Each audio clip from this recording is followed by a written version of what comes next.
The package was small, neatly wrapped with a white satin ribbon. No sparkles, no card, just a simple line, "From your brother." I chuckled when I spotted it, assuming it was a prank. After all, he wasn't even supposed to be here, claimed he had an urgent business matter in Singapore. But betrayal, it seems, always chooses the most dramatic moment to show its face. I untied the ribbon and opened the box. Inside was a tiny baby shoe, well-worn and faintly pink. Beneath it, a folded document, stamped boldly in red, paternity test results. I already knew what it would say, yet I read it anyway. I looked over at her. Her face drained of color. Her lips parted slightly, throat tightening. I held her gaze long enough for her to drop her eyes. Then I smiled, calmly, deliberately, and made my way to the front of the aisle. "Before we begin," I said to the crowd, "there's something I need to share. People often ask when you know someone's the one. I've always hated that question. It misses the point. A better one is, when did she become skilled at hiding who she really was? We met 4 years ago. She had that magnetic kind of charm, the quiet kind that lingers rather than begs. She never overshared, never seemed needy. Her timing was flawless, her laughter always believable. She was, simply put, convincing. My brother never liked her, said something felt wrong, called her the actress. I brushed it off, thinking he was just being territorial or jealous. But he wasn't. 6 months before the wedding, my brother cut off all contact. No calls, no replies. Said he needed distance. I didn't get it at the time. But now I understand. The clues were all there, I just hadn't seen them. She tensed every time I brought him up. Changed topics. Left the room in a hurry. Once, I caught her crying in the bathroom after a message from him. She claimed it was work-related. I believed her.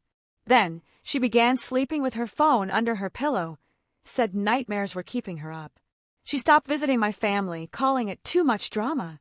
She'd say, "Your brother makes me uncomfortable." She painted him as the villain long before I knew a crime had been committed. The truth came in that box, from the airport, where my brother had flown out instead of attending my wedding.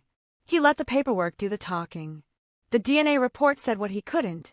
The child is biologically yours. Probability, 99.998%. I had no idea a child even existed. A little girl, born 3 years ago. She once told me she'd miscarried early in our relationship. Said she wasn't ready to try again. Told me it devastated her. That was a lie. She gave birth. In another city.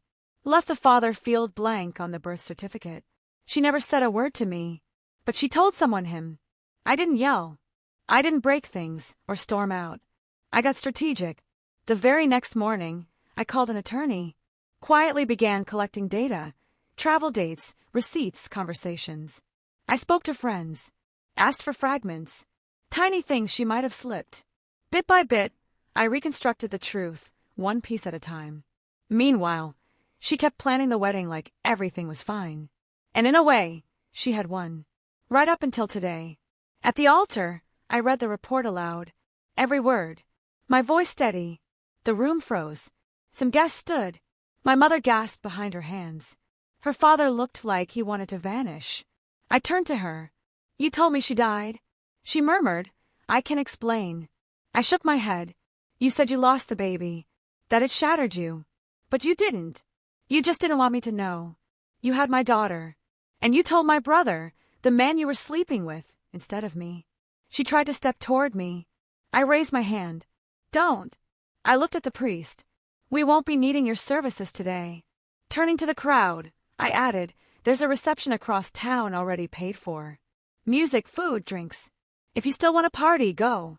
Not for a wedding, but for freedom."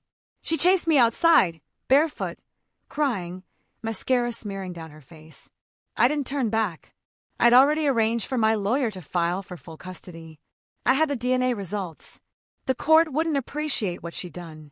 I'd also sent a copy to her employer. She worked in public relations, a field with strict image policies and moral clauses. I didn't destroy her. She did that herself. I simply turned on the light. I met my daughter a week later.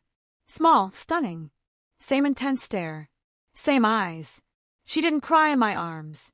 Just stared up at me, quiet, like she already knew the story. I didn't cry either. I leaned in and whispered, "I found you. Revenge doesn't taste sweet. That's the lie movies tell you.